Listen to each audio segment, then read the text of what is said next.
You know that sound a server makes right before it dies?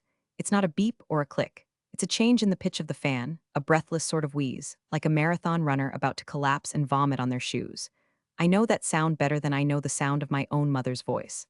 I've been listening to it for 12 years. 12 years of sitting in a windowless room that smells like ozone and despair, keeping the digital heart of Vertex Solutions beating while the suits upstairs play golf and talk about synergy and disruptive paradigms. I'm Samantha. I'm the person you call when your email won't load, when the database shits the bed, or when the CEO, let's call him Greg, accidentally downloads ransomware because he clicked a link promising him a free iPad. I'm the fixer. I'm the janitor of the internet. And for over a decade, I was the only thing standing between this company and total, unmitigated obsolescence. It started in a garage. Classic cliche, right? Greg, me, and two other guys who cashed out 5 years ago to raise llamas in Peru. Back then, it was exciting. We were pirates. We were building something real. I wrote the foundational code for our proprietary logistics platform, VectorStream, on a laptop that was missing the E key. I slept under a desk wrapped in a sleeping bag that smelled like Doritos and ambition. I bled for this place. Literally. I once sliced my hand open on a server rack during a thunderstorm in 2015 trying to reroute power before the backup batteries failed, and I just wrapped it in duct tape and kept typing. Fast forward to last Tuesday. I'm 42, I have carpal tunnel that flares up whenever it rains, and I'm sitting in a town hall meeting listening to Greg drone on about our record-breaking quarter. The room is filled with glass, chrome, and people who look like they were 3D printed in a catalog for business casual wear. I'm wearing a hoodie that's older than the intern sitting next to me. Greg is up there, flashing a smile that cost more than my Honda Civic, talking about how we did it. We landed the Amazon contract.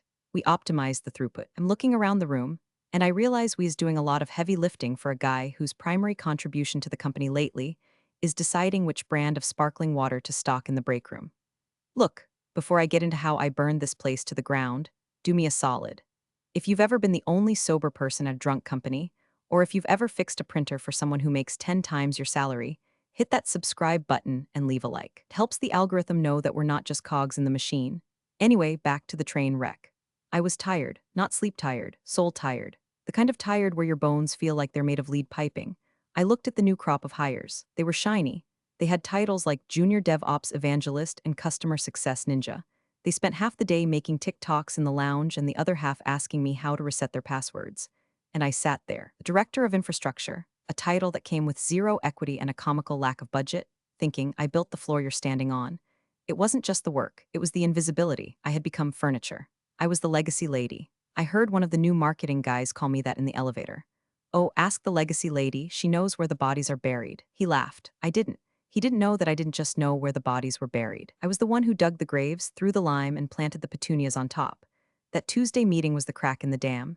Greg announced a cost of living adjustment freeze for senior staff. Tightening the belt, he called it lean operating principles. He said this while wearing a watch that could pay off my mortgage. I looked down at my phone, a notification from my bank. Auto payment, student loan.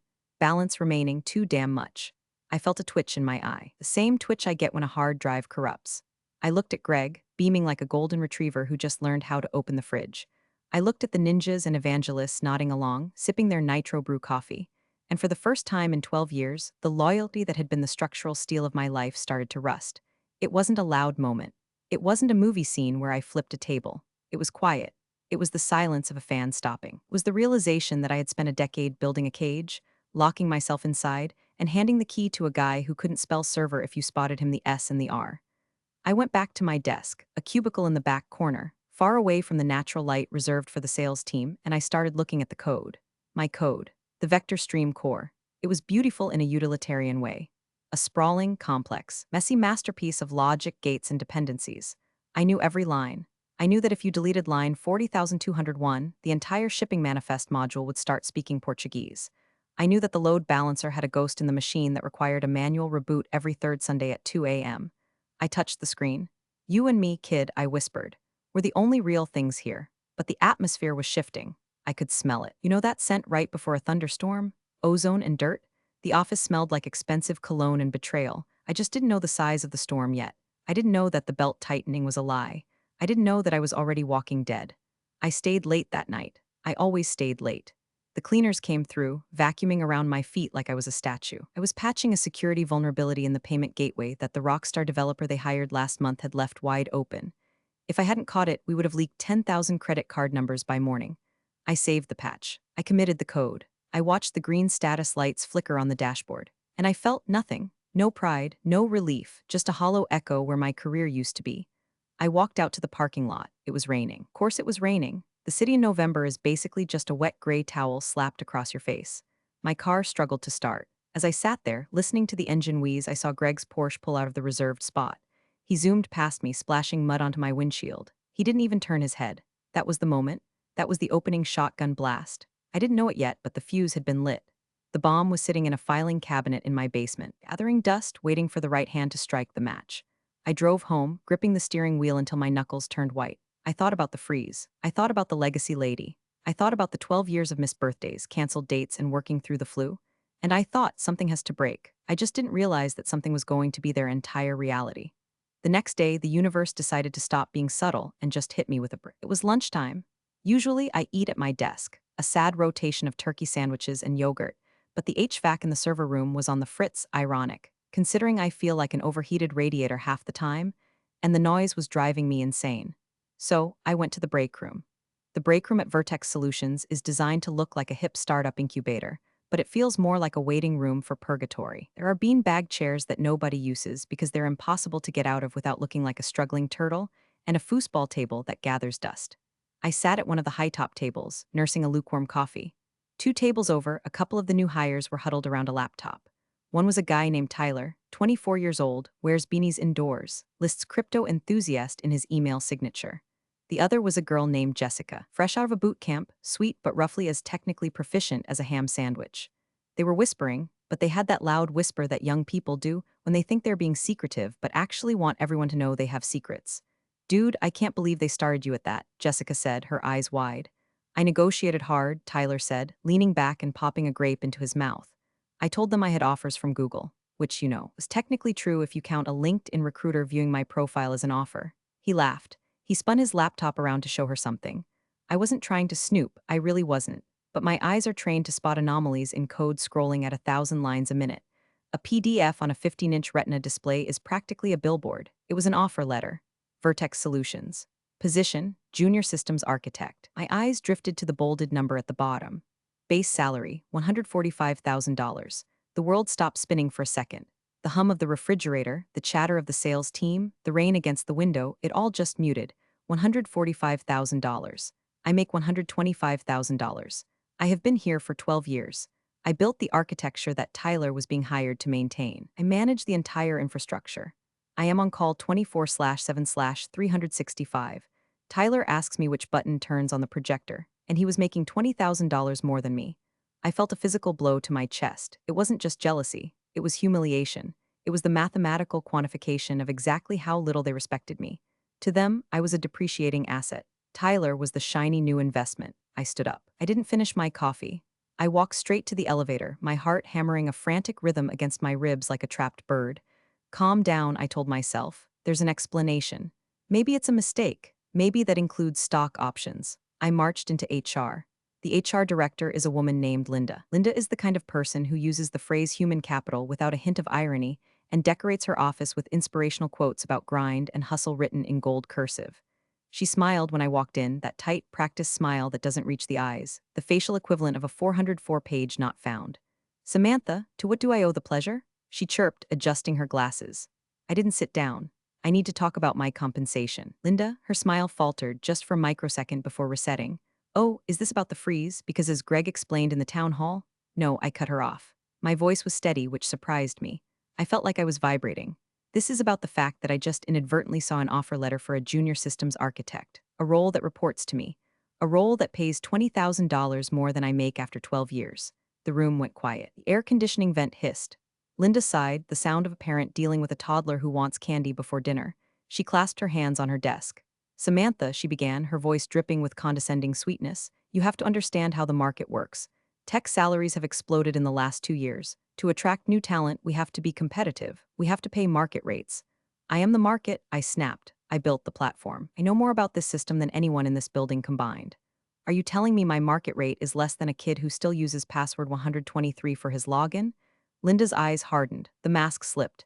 Internal equity and external acquisition are different budgets, Samantha. You're on an existing compensation trajectory. Tyler is an acquisition, it's just how the industry works. So fix it, I said. Adjust my trajectory. Match it. I'm not asking for moonshot, Linda. I'm asking for parity with the entry-level guy I have to train. She leaned back in her chair, the leather creaking. She looked at me with a look of pure, unadulterated dismissal.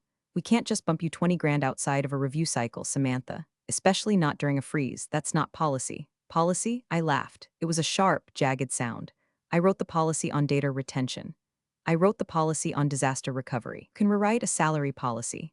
No, she said, cold, final. Then she delivered the line. The line that would echo in my head for the next 48 hours. The line that signed the death warrant for Vertex Solutions, though she didn't know it yet. She shrugged, picked up a pen, and looked at her paperwork.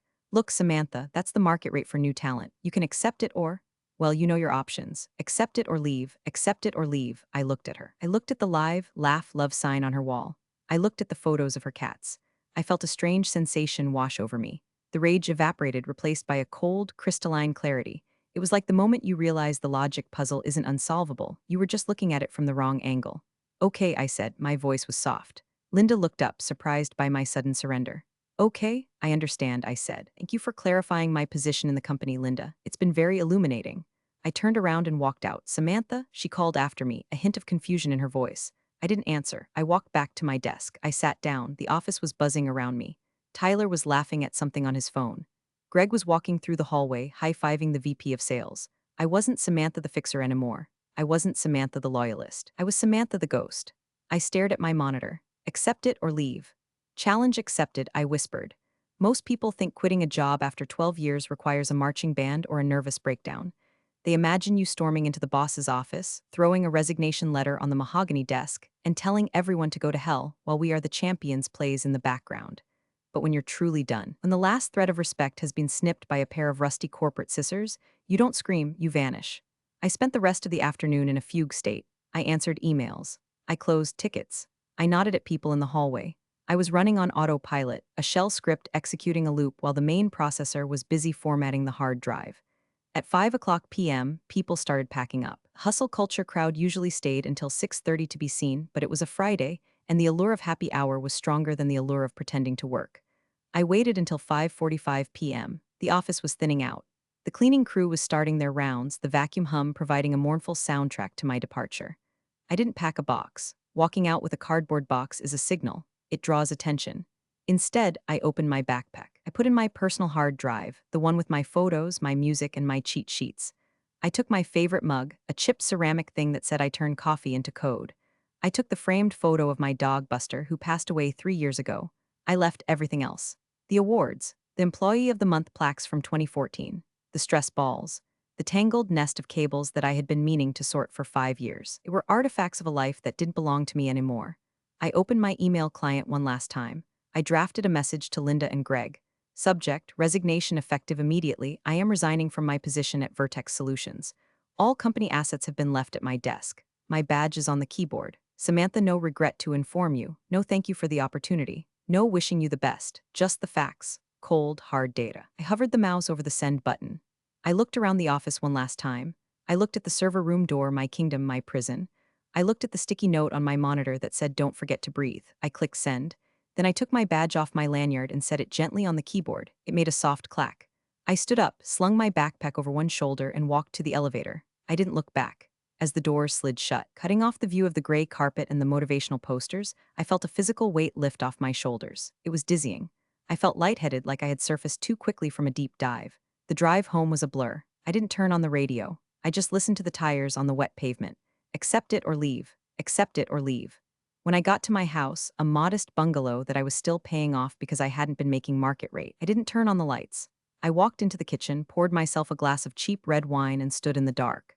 Now what? Panic started to creep in at the edges. I had no job. I had meager savings. I was 42 in an industry that fetishizes youth. Had I just made a catastrophic mistake? Should I have swallowed my pride, taken the insult, and kept the steady paycheck? No.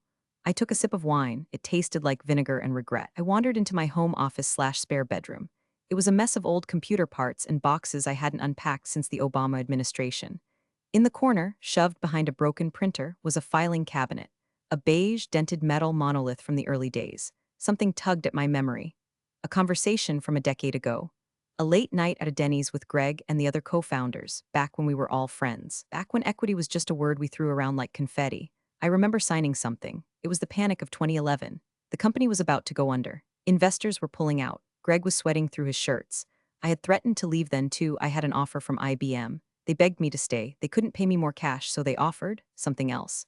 I put down my wine glass. I walked over to the filing cabinet and yanked the bottom drawer open. Groaned in protest. Files, tax returns from 2009, warranties for appliances I didn't own anymore, a manual for a VCR, and there in the back a blue plastic binder, labeled Vertex Legal/Founding. My hands were shaking slightly as I pulled it out. I blew the dust off the cover. It swirled in the dim light of the street lamp outside the window. I opened it. The paper was yellowing. The font was Times New Roman, drafted by a lawyer who probably charged by the comma. Founders' Participation Agreement. I flipped past the standard non-compete clauses, which were unenforceable anyway. I flipped past the confidentiality agreements. I stopped at Section 8.4, Intellectual Property and Residual Rights. I started reading. The legalese was dense, tangled like spaghetti code, but I speak logic, I speak syntax. And as I parsed the sentences, my breath hitched in my throat.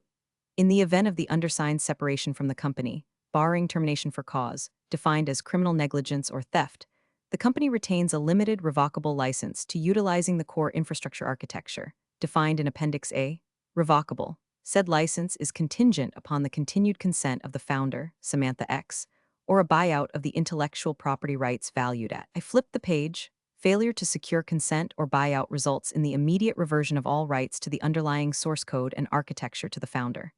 I sat back on my heels on the dusty carpet. They hadn't just hired me as an employee. To keep me from going to IBM, they had codified me as a technology partner with ownership of the code I wrote. And because they were broke back then, they didn't buy the rights, they licensed them from me. A license that was contingent on my employment or my consent. I had just resigned. I wasn't terminated for cause, which meant the license was void. Which meant VectorStream, the platform that processed 80% of their revenue, the platform I built, the platform Tyler was supposed to maintain, didn't belong to Vertex Solutions anymore. It belonged to me. A slow, cold smile spread across my face. It wasn't a nice smile. It was the smile of a wolf realizing the sheep gate was unlocked. Accept it or leave, I whispered to the empty room. Be careful what you wish for, Linda. Flashback. 2011, 3 o'clock a.m. The Denny's off I-71 smells like maple syrup and bleach. The fluorescent lights are humming, a sound that drills right into your frontal lobe. Greg looks like he hasn't slept in a week. His hair is greasy, his eyes are bloodshot, and he's shredding a paper napkin into tiny, snowy piles on the table. Sam, you can't go to IBM, he says. His voice is cracking. If you leave, the beta launch fails. If the beta fails, the investors walk. If the investors walk, I'm living in my parents' basement again. I'm eating a moons over my hammy, trying to ignore the desperation radiating off him like heat waves. Greg, IBM is offering me health insurance and a 401k. You're offering me pizza and promises. I can't eat promises. I'll make it right, he pleads. He slides a document across the sticky table. Look, my uncle's lawyer drafted this. It's insurance for you. I look at the paper. It's thick. What is this? It says you own the engine, Greg says, leaning in intense. The core code, the vector protocol, you own it. We're just borrowing it. As long as you're with us, we use it. If we ever screw you over, or if we make it big and try to push you out, you take your ball and go home. It's your guarantee that we can't survive without you. I looked at him. He was my friend then. I believed him. I thought he was protecting me. I didn't realize he was just desperate enough to sign away the kingdom because he didn't think the kingdom would ever be worth anything. Okay, I said. I signed it with a cheap blue ballpoint pen. I'll stay back to the present. I was staring at that signature. The ink had faded slightly, but it was there. Samantha Miller, and next to it, Gregory Vance, CEO. I wasn't a lawyer. I needed to be sure. I needed a shark. I grabbed my phone. It was 9 o'clock p.m. on a Friday. Most lawyers are 3 martinis deep by now, but I knew one who wasn't, David. We dated for 6 months in 2016. It didn't work out. He was married to his firm, and I was married to my servers, but we stayed friends. He was a contract law specialist with a mean streak and a hatred for corporate bullying that rivaled my own. I took a picture of the relevant clauses and texted them to him. Me, hypothetical question. If I signed this in 2011 and just quit today, what happens to the company's IP? 3 dots appeared immediately, then stopped, then appeared again. My phone rang. Sam, David's voice was crisp, awake. Tell me you have the original. I'm holding it, I said. Why? Because if this is real, and if the definitions in Appendix are as broad as I think they are, you don't just own the IP. You own their balls in a vice. I felt a shiver of adrenaline. Explain. It's a reversion clause, David said, sounding almost giddy. It's rare and it's stupid dangerous for a company. Basically, they didn't buy the work for hire. They licensed it. The license is conditional on your employment. Employment ends, license ends, immediately. The use of that code after your resignation is willful copyright infringement. And since it's core infrastructure, they can't run the platform without it. I finished. They can't even turn the lights on without it. David laughed. Sam, did they fire you? I resigned. Accept it or leave, they said. Oh, this is beautiful, David whispered. This is art. Sam, listen to me. Do not talk to them. Do not answer calls. I'm coming over. We need to draft a notice. Cease and desist that will make their general counsel wet the bed. David, I said, looking at the rain streaking the window. I don't just want money. I know, he said. You want blood. I want them to understand, I corrected. I want them to know exactly what market rate looks like when the market is me. David arrived 40 minutes later with a bottle of scotch and a laptop. We sat at my kitchen table until 3 a.m. We went through the agreement line by line, cross-referenced it with the current code base. The vector protocol, the thing I wrote in the garage, was still the backbone of everything. Every API call, every database query, every login request passed through my code. They had built a skyscraper on top of my foundation, and they had forgotten that I owned the concrete. By the time the sun started to bleach the sky gray, we had a document ready. It was a single page, simple, brutal. Notice of revocation of license and demand to cease and desist. 2. Vertex Solutions, Inc. Atten, Gregory Vance, CEO. Pursuant to Section 8.4 of the Founders' Participation Agreement, dated August 12, 2011, you are hereby notified that the license to utilize the core infrastructure architecture is revoked effective immediately upon the resignation of Samantha Miller. Any continued use of said intellectual property constitutes theft. David leaned back and rubbed his eyes.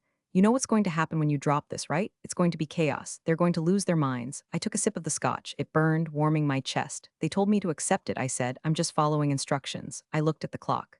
5:30 a.m. I need to deliver it, I said, before they get in. I'll drive, David said. I stood up. I felt awake, more awake than I had felt in years. The fatigue was gone, replaced by a cold, vibrating purpose. I wasn't just a disgruntled employee anymore. I was a structural failure event. I was a natural disaster. Let's go to work, I said. The Vertex Solutions parking lot is eerie at 6:45 a.m. It's a vast expanse of wet asphalt, empty save for a few overnight delivery trucks and the security patrol car that sleeps in the back corner. The building itself looks like a sleek silver tombstone rising out of the mist. David idled his Audi at the curb. You sure you don't want me to serve them properly? Courier signature required? No, I said, staring at the glass doors. I want to do this. I want him to find it on his chair. It's personal. All right, David nodded. I'll be here. If the cops show up, say nothing. I grabbed the thick manila envelope. Inside was the photocopy of the 2011 agreement, with the relevant clauses highlighted in neon yellow and the cease and desist notice printed on David's heavy, intimidating legal letterhead. I still had my badge. I hadn't deactivated it yet. IT Security 101, revoke access immediately upon termination. But Tyler, the new system architect, probably didn't know how to run the termination script, and Linda in HR wouldn't process the paperwork until Monday morning. Their incompetence was my key. I walked to the side entrance. I held my breath as I tapped the badge against the reader. Beep, green light, the lock clicked. Idiots, I whispered. I slipped inside. The building was silent. The air was still, smelling of industrial cleaner and stale carpet. The emergency lights cast long, creepy shadows down the hallways. It felt like walking through the Titanic before it hit the iceberg. I took the stairs to the executive floor. The elevator was too loud. I wanted to be a ghost. On the third floor, the carpet changed from gray loop pile to plush navy blue. The walls were adorned with abstract art that looked like paint splatters and cost more than my car. I walked past Linda's office. Her door was closed. I imagined her in there, dreaming of compliant employees and cost-saving measures. I reached the corner office, Greg's office. The door was unlocked. Greg never locked his office inside the building because he liked the open-door policy aesthetic, even though he was rarely there. I pushed the door open. The room was massive. Floor-to-ceiling windows overlooked the highway. A mahogany desk the size of a landing strip. A Herman Miller Aeron chair that probably had seat warmers. I walked around the desk. I looked at the photos on his shelf. Greg shaking hands with politicians. Greg on a boat. Greg with his new wife, a woman 10 years younger than me who looked like she was made of porcelain. There were no photos of the garage. No photos of the nights we ordered cheap pizza and debugged code until our eyes bled. He had erased that history. He had erased us. I looked at his computer. It was asleep. I tapped the spacebar. The login screen flickered to life. Password hint, favorite vacation spot. I knew it was Maldives or maybe Aspen. It didn't matter. I wasn't here to hack him. I was here to evict him. I placed the envelope squarely in the center of his chair. It was impossible to miss. It was a physical object in a digital world, a paper bomb sitting on black mesh. I took a Sharpie from my pocket. On the front of the envelope, I wrote 2 words in bold block letters. Market rate. I capped the marker. The sound was loud in the quiet room. I stood there for a second. I felt a strange vibration in my chest. It wasn't fear. It was sorrow? No, it was grief. I was grieving the 12 years I poured into this place. I was grieving the friend I used to have. But grief, when compressed under enough pressure, turns into diamond-hard anger. Goodbye, Greg, I whispered. I turned and walked out. I retraced my steps, down the plush hallway, down the stairs, out the side door. The cool morning air hit my face. I took a deep breath. It tasted of rain and exhaust, but to me it tasted like freedom. I got back into David's car. Done? He asked. Done, I said. What now? I checked my watch. 7 o'clock a.m. Greg usually rolled in around 7:15 to get a head start, check his stocks, and drink espresso. Now, I said, buckling my seatbelt. We wait for the scream. I pulled out my phone. I opened the remote admin app, backdoor tool I had built for myself years ago to monitor server health from home. It wasn't officially logged, and it bypassed the main gateway. I watched the server status lights. All green. Not for long, I thought. Because in that envelope was also a small detail David had pointed out. The founder's consent wasn't just a legal concept. In the original build, I had hard-coded a dead man's switch, a digital handshake that required a specific authorization token. I tokened to renew the license keys for the core modules every 30 days. I hadn't renewed it this month, and without my employment status active in the HR database, which linked to the token generator, the next automated check would fail. The check ran at 8 o'clock a.m. daily. I had about 50 minutes before the company turned into a pumpkin. Breakfast? David asked. Waffles, I said. I feel like celebrating. 7:18 a.m. David and I were at a diner down the street, close enough to see the Vertex building but far enough to be anonymous. I had a plate of waffles in front of me. I hadn't eaten since the offer letter incident. My phone buzzed, a text from an unknown number. Who is this? Why is there an envelope on my chair? It was Greg. He didn't have my number saved anymore? Ouch. Or maybe he just deleted it to make room for his country club contacts. Didn't reply. I poured syrup on my waffles. 7:24 a.m. my phone buzzed again. Is this a joke, Samantha? I saw the signature. Pick up the phone. He had opened it. He had read the cover letter. He was probably staring at the cease and desist in bold font right now, his face turning that specific shade of plum he gets when the valet takes too long with his car. 7:30 a.m. David's phone rang. He looked at the ID and grinned. It's their general counsel. Alan, we went to law school together. He's a weasel. David let it go to voicemail. Let them sweat, he said. 8 o'clock a.m. the witching hour. I opened my laptop on the diner table, tethered to my phone. I pulled up the external status dashboard, the public-facing one that shows system uptime for clients. Vector stream status, operational, latency 12 ms. I took a bite of bacon. Wait for it, I said. 8:02 a.m. the dashboard flickered. Latency 450 ms. Warning, license verification pending. Here we go, I whispered. Inside the building, I knew exactly what was happening. The master control server had just pinged the authentication database. It asked, is user Samantha active? Y/N. The database, which I had disconnected myself from mentally but not yet digitally, would check the HR flag. But wait, I had resigned, but they hadn't processed it. So technically, I was still active? No, the dead man's switch wasn't linked to HR. It was linked to a manual input I did every month. A command line script I ran called Verify Integrity SH. It was part of my maintenance routine. I hadn't run it yesterday. The server panicked. Error 804, founder token missing. Action, revert to trial mode. Trial mode restrictions. Max connections equals 5. Vertex Solutions serves 4,000 simultaneous enterprise connections. 8:05 a.m. vector stream status. Degraded. Error, connection refused. My phone exploded. Text from Tyler, the new guy. Hey Sam, system is acting weird. Says license expired. Lol, can you fix? Text from Linda, Samantha, we need to talk immediately. Calls from Greg. 5 in a row. I watched the dashboard. It turned from yellow to red. Status, critical failure. Trial mode had kicked in. It was bottlenecking the entire traffic of a logistics company down to a trickle. Trucks were stopping at gates in New Jersey. Warehouses in Texas were going dark. The API calls were bouncing back with a message I had hard-coded 12 years ago as a joke. Insert coin to continue. 8:15 a.m. David checked his voicemail. He put it on speaker. Alan's voice was high-pitched, frantic. David, it's Alan. We have a situation. Your client dropped a bomb on Greg's chair, and now the system is locking up. Tell her to turn it back on. This is extortion. We'll sue you into the ground. Call me back. David laughed. Extortion? It's copyright enforcement. They're infringing on your IP, Sam. 8:30 a.m. The chaos was spilling out of the digital world. I saw lights flickering on the third floor of the Vertex building. I saw people running past the windows. I imagined the IT pit. Tyler was probably smashing keys, trying to restart the servers. But he couldn't. The source code was locked. The compiler would refuse to build without the founder token.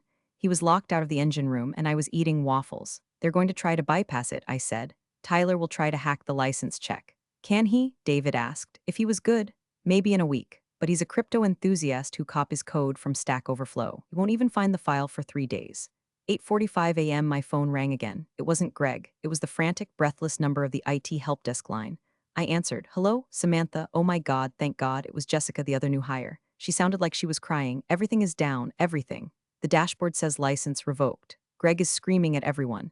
Tyler is throwing up in the trash can." "What do we do, Jessica?" I said calmly. "I don't work there anymore." "What? But you have to fix it. The clients are calling." "Amazon is calling." "I'm sorry, Jessica. That sounds like a market rate problem. Have Tyler handle it. He's the architect, right? He doesn't know what to do. He says the code is encrypted." "It is," I said. "Tell Greg to check his chair." "The solution is in the envelope." I hung up. I looked at David. "Amazon is calling." David whistled. "That's millions of dollars an hour." "Yep," I said. Expensive morning for Greg. The server dashboard was now a solid, unblinking crimson bar. Status, system offline.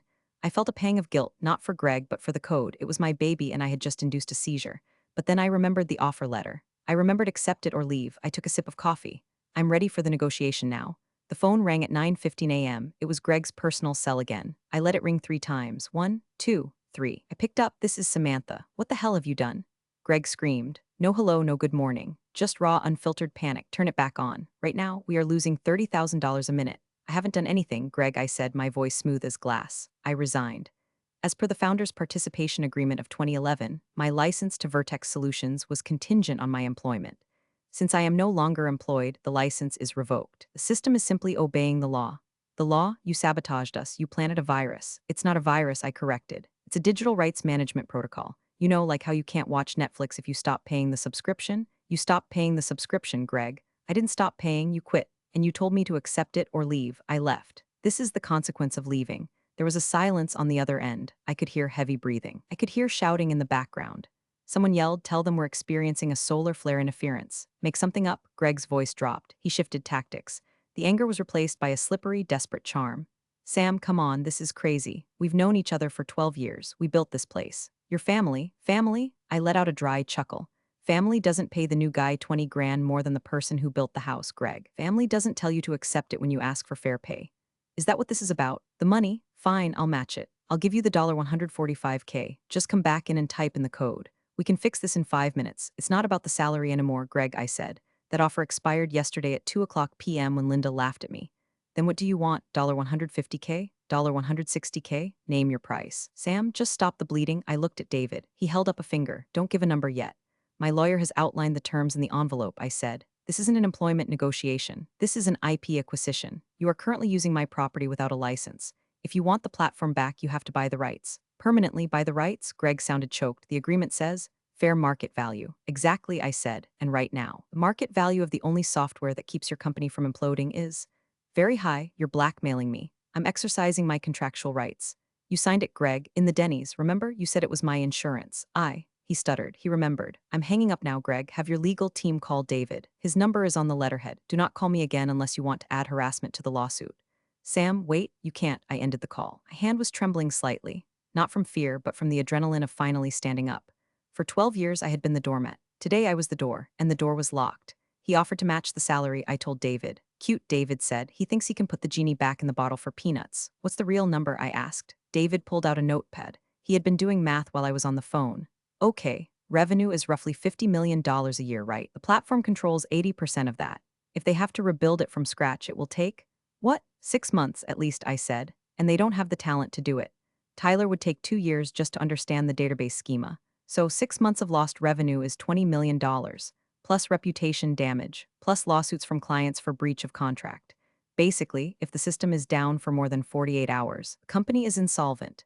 David circled a number on the pad. "We ask for $3 million, David said. "Cash, buyout, and full recognition of your patent rights." $3 million. It was an unfathomable amount of money. It was retire to a cabin and never touch a server again money. "Do you think they'll pay it?" "They have to," David said, "or they die." 10:30 a.m. David's phone rang. It was Alan, the general counsel. "David," Alan sounded tired. "You've reviewed the document. It's solid. We missed it during the due diligence for the Series B funding. We screwed up." "I know you did," David said pleasantly. "Greg is frantic. The board is calling him. What do you want to resolve this?" "Check your email," David said. "I just sent the term sheet." We waited. The diner was getting busy with the lunch rush. The smell of burgers filled the air. I felt like I was in a bubble, separated from the normal world by the magnitude of what I was doing. I checked the dashboard again. Status, offline, last attempted access, 34,201 failed logins. They were panicked. They were trying to brute force the admin password. It wouldn't work. The lock wasn't on the door, the lock was in the foundation. They're reading it, David said, checking his email tracking. Now we see if they blink, I said. The reply from Vertex Legal came in. It wasn't an acceptance. It was a threat wrapped in a settlement offer. While we dispute the validity of the 2011 agreement and reserve the right to litigate for damages caused by unauthorized code sabotage, Vertex Solutions is prepared to offer Miss Miller a severance package of $250,000 and a consulting contract for 6 months at her previous salary to restore system functionality. Sabotage, I scoffed. They're still trying to frame it as a hack. They have to, David said, scanning the email. They need to save face for the insurance company. If they admit they just forgot to secure the IP rights, their errors and omissions insurance won't cover the losses. $250,000, I said. That's 2 years of salary. Yesterday I would have cried with joy. Today, David said, it's an insult. It's 1% of the damage they're taking. He typed a reply. Settlement offer. Rejected. The term sabotage is defamatory. Miss Miller's code is functioning exactly as licensed. The license has expired. The buyout price is $3.2 million. Price increases by $100,000 for every hour the system remains offline. Clock starts now. Aggressive, I said, I like it. 1:00 p.m. the news broke. A tech blog, The Daily Stack, ran a headline, Logistics Giant Vertex Solutions Dark, Hack or Insider Threat. Someone had leaked it, probably an angry client. The article quoted an anonymous source saying, nobody knows what's going on. The CEO is locking himself in his office. I scrolled through the comments. User Tech Bro 99 sounds like a disgruntled sysadmin. Always pay your IT people, folks. User Salty Dev bet they didn't document their legacy code. RIP, I wanted to reply, not disgruntled, just expensive. 2:30 p.m. my phone rang. A known number, area code was New York. That's the board, David said. The venture capital firm, I answered. Miss Miller, a woman's voice. Sharp, authoritative. This is Alina Vance, chair of the board, Greg's aunt, the money behind the operation, the real power. Hello, Alina, cut the crap, Samantha. Greg is an idiot, we all know that. But you are burning down an asset that is worth $50 million. Why? Because it's my asset, Alina. Greg told me it was worthless yesterday when he refused to pay me market rate. This is about a raise. It started about a raise. Now it's about ownership. I own the engine. You're driving the car. If you want the engine back, you pay for it. We can sue you. We can tie you up in court for 10 years. You'll be bankrupt before you see a dime. Maybe, I said. I felt a surge of cold confidence. But the system is down now. Amazon leaves in 2 hours if the trucks don't move. You'll lose your biggest client. You'll lose the quarter. You might lose the company. Can you afford to wait for court, Alina? Silence. She knew I was right. In the tech world, downtime is death. Court takes years. Server outages kill you in days. Greg mishandled this, she said, her voice tighter. He underestimated your value. He told me to leave, I said. I left. If we pay, she said, if we pay the $3 million. Turn it back on? Immediately? Instantly, I said. I have the token ready. And you sign over all rights? Full transfer of IP? Yes, you buy the house, you get the keys. But I want one more thing. What? I want a public statement from Greg, admitting that the outage was due to a lapse in executive management regarding intellectual property retention. I want my name cleared. It wasn't a hack. It was a contract dispute. Alina sighed. Greg will never agree to that. It's suicide for his career. Then I guess he better learn how to code, I said. Give us an hour, she said. 3:30 p.m. the deadline was approaching. The price was about to go up by $100K. David and I had moved from the diner to his office. We were sitting in a conference room with a view of the city. I looked out at the skyline. Somewhere out there, trucks were idling. Warehouses were silent. I felt a twinge of fear. Was I pushing too hard? Would they choose to burn it all down rather than pay? They're not irrational, David said, reading my mind. They're capitalists. The math is on your side. $3 million is cheaper than zero. 3:58 p.m. an email arrived from Alina Vance. Subject, agreement. Attached was a transfer agreement. The amount was filled in, $3,200,000, and a draft press release. Vertex Solutions regrets the service interruption caused by an administrative error in renewing core infrastructure licensing. We have reached an amicable resolution with our founding technology partner, Samantha Miller. It wasn't a groveling apology, but it was an admission. It was enough. They signed it, David said, pointing to the digital signature at the bottom. The wire transfer is pending. I stared at the screen. The numbers looked fake. Too many zeros, do it. David said, verify the wire, then turn the key. We called the bank. The wire was there, cleared, real money. I opened my laptop. I opened the terminal. I typed in the command, sshadmin at vectorstream core password, m at arcat_r at t 2023. I had changed it this morning. The terminal blinked green. Access granted. I ran the script. Renew license sh token equals Samantha exit protocol duration equals permanent. The screen scrolled text rapidly. Verifying token? Valid. Restoring core modules? Success. Lifting connection limits? Success. I switched to the public dashboard. The red bar flickered, then turned yellow. Then a beautiful, solid green. Status, operational. I sat back in the leather chair. I let out a breath I felt like I had been holding for 12 years. It's up, I said. David poured 2 glasses of the cheap office whiskey. To market rates, he said. To market rates, I replied. The wire hit my account fully the next morning. It's a strange feeling to look at a banking app and see a number that looks like a phone number. I didn't go back to the office to get my box. I told them to burn it. I didn't want the stress balls or the tangled cables. I didn't even want the mug. The fallout was swift, but not in the way you'd expect. Greg didn't get fired immediately. Corporate boards are slow beasts, but he was neutered. Alina put a co-CEO in place within a week, a shark from New York who specialized in restructuring. Greg was moved to a purely ceremonial role. He kept his office, but he lost his power. He spent his days golfing and trying to convince people that the outage was actually a stress test he planned. Nobody believed him. Tyler, the crypto kid? He quit 2 weeks later. Turns out, trying to maintain a system that had just almost died was too much stress for someone whose main skill was minting NFTs. Linda in HR? She's still there.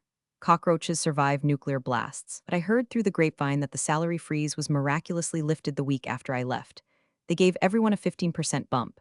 They were terrified of who else might have a forgotten agreement in a drawer somewhere. As for me, I paid off my student loans in one click. That felt better than sex. I paid off the house. I bought a new car, not a Porsche, just a Subaru that starts when it rains. And then, I did nothing. For 3 months, I just slept. I woke up at 10 a.m., I drank coffee on my porch. I read books that weren't about coding. I healed. The carpal tunnel went away. The twitch in my eye stopped. I realized that for 12 years I had defined myself by how useful I was to people who didn't care about me. I was a tool in their box. When the tool spoke up, they tried to hammer it down, so the tool dismantled the house. I'm not a hero. I caused a lot of chaos. Truck drivers got stuck in Jersey for a day. Clients lost money. It wasn't clean, but it was fair. 6 months later, I got a LinkedIn notification. It was from Jessica, the crying girl from the help desk. Hey Sam, just wanted to say, thanks after you left and after the raises, things got better. But mostly, thank you for showing us that we don't have to just take it. I just negotiated a promotion. I used your line, accept it or leave. They accepted it. I smiled and closed the laptop. I was sitting in a small bar in Key West. I had decided to take a permanent vacation.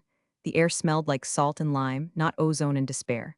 The bartender, a guy named Mike who looked like he had lived 3 lifetimes, slid a drink toward me. What's that? I asked. How special, he said. On the house. You look like you're celebrating something. I took a sip. It was cold and sweet. I am, I said. What's the occasion? I retired. I said, from the fixing business. Nice, Mike said. What did you fix? I thought about the server room, the blinking lights, the panic, the envelope on the chair. I fixed a glitch, I said. A valuation error. I looked out at the ocean. The sun was setting, painting the water in shades of gold and purple, colors that no monitor could ever reproduce. I wasn't Samantha the legacy lady anymore. I wasn't the ghost. I was just Samantha. And for the first time in my life, I was operating at 100% efficiency. I took another sip. Market rate, I whispered to the sunset. Finally. Big thanks for watching, you sneaky seniors. Subscribe to keep the coffee pot brewing revenge. Your ex-colleagues won't know what hit 'em.